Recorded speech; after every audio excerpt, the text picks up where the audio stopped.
Hi, this week on mACTIVE, we're having a yoga special, and I'll be talking with Yashoda. Hi Yashoda, how are you? Fine, thank you.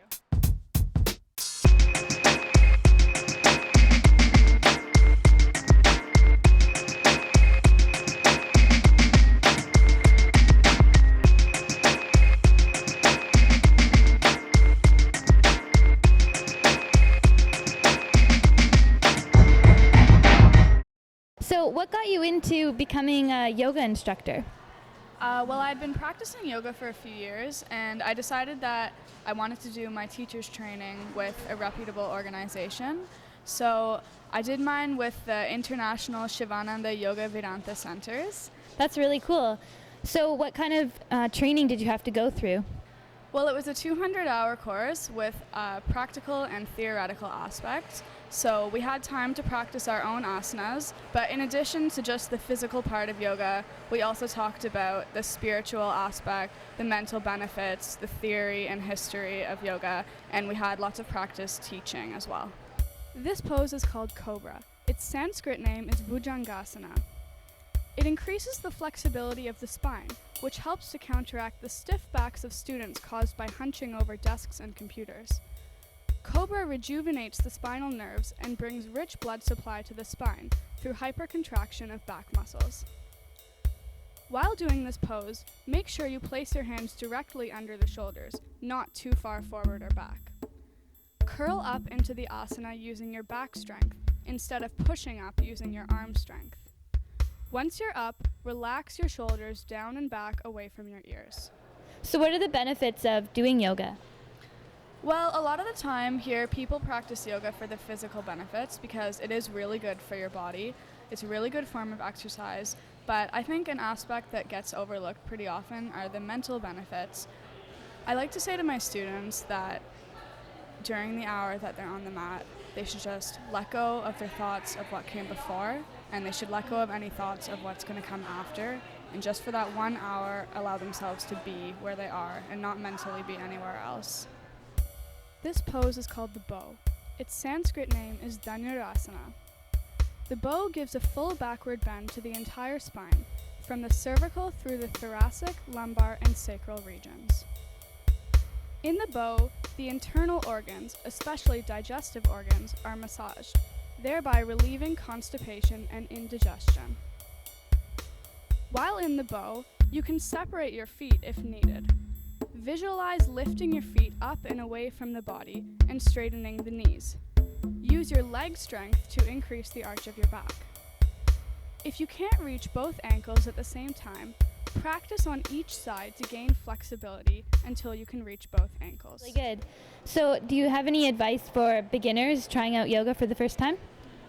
Well, I'd say, first of all, definitely don't be competitive about it. You know, if you're in a crowded yoga studio and there are people beside you who've been practicing for 10, 20, or 30 years, or who did ballet or gymnastics, it's really easy to get caught up in comparing yourselves to them and saying, I'll never be like them. But if there were any kind of competition in yoga, it would only be trying to improve your own asanas, almost a competition against yourself. But even that, you should never push it to the point where it hurts. You should never be physically harming yourself. It's only supposed to be beneficial. This pose is called the shoulder stand. Its Sanskrit name is Sarvangasana.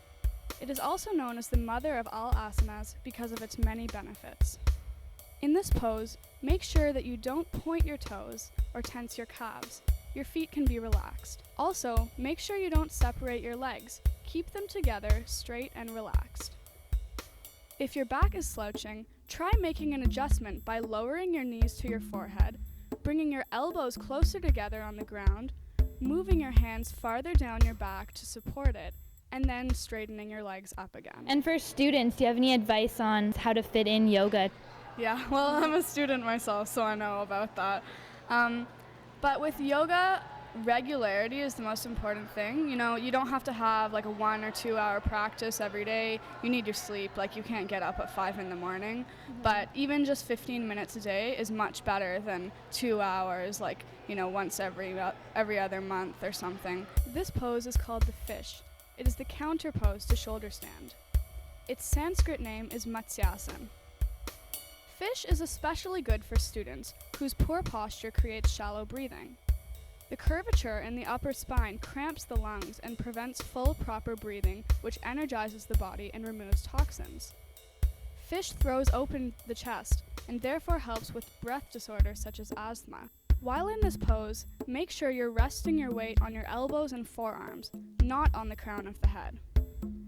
If your shoulders are hunching up, your hands may be too high under the back. Your hands should be under the thighs when you start the pose. So thanks very much, Yashoda, for joining us for this special yoga episode. So do you have any last closing remarks you'd like to say? Yeah, I just want to say to everybody that, give yoga a chance. Try not to go on whatever preconceptions you have about it. Just go and find out for yourself, because yoga is a different experience for everybody. And, contrary to popular belief, you don't need to be super flexible to do yoga. Everybody starts from a different point, and everybody's practice is unique to themselves. One of my teachers during my teacher training course, she started yoga when she was 64. And now she's 83, and she can do headstands. So If that's some kind of encouragement, anybody can do it. So just give it a try. Thanks a lot. Some great advice from Yashoda.